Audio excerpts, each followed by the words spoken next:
I grew up in Spokane, Washington, and I was Jesuit seminarian for a while. Actually, that's where I was when I ran into the United Farm Workers.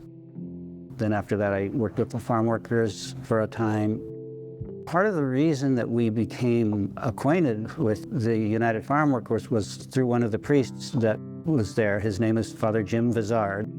He'd been active for years and years and years in issues relating to farmers, small farmers, farm workers. In the seminary, we would visit Delano. That was during the first years of the grape strike, around 66, 67.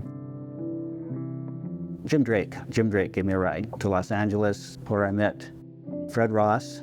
He taught everybody how to organize. And every day we would go out in front of a supermarket and picket, ask people not to shop there because they were selling the scab grapes.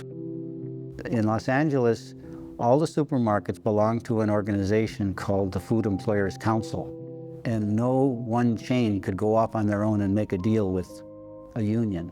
The strategy wasn't really to go after any one chain, would just go after the stores that were in good locations, whichever chain they belonged to. So that way we were putting pressure on all of them in a way, because we knew that they were all together. The following summer, we had some more volunteers, and Fred Ross decided it's time to start branching out now.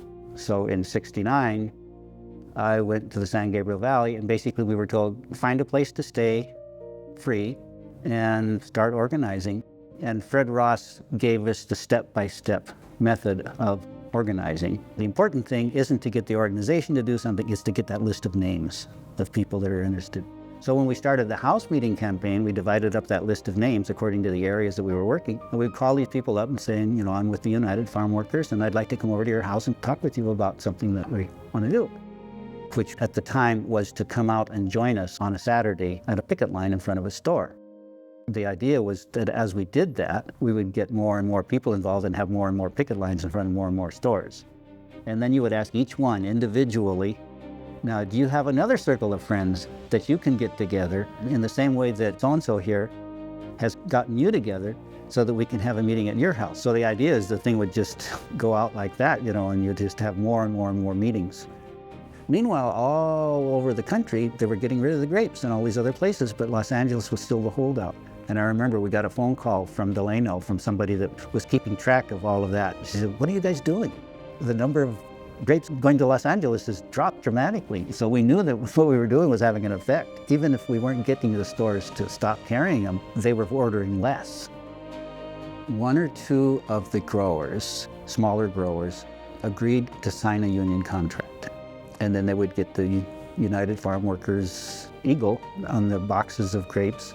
Instead of saying to people, don't buy grapes, we could say, only buy the grapes that have the eagle on the box. Meanwhile, Leroy Chatfield was calling all of the top level management of these supermarket chains saying, we're developing a new campaign, we've got 100 people and we're deciding which stores to go after. It took 4 days. And Ralph's called Leroy and said, okay, we have come to the conclusion that the only really good grapes are the ones that have the black eagle on them. Lucky's, they never came around, but they told the growers, get this thing straightened out or we're going to do it. So they got the growers to come around.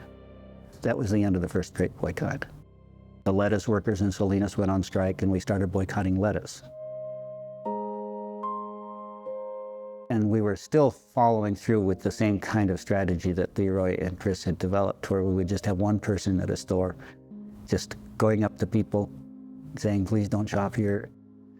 This period of the 60s and early 70s, that was while the Vietnam War was going on. People who had been involved in the civil rights struggle joined the United Farm Workers struggle because it came right after that. When a union organizes, that improves conditions even in the places that don't recognize the union because they're trying to keep the union out.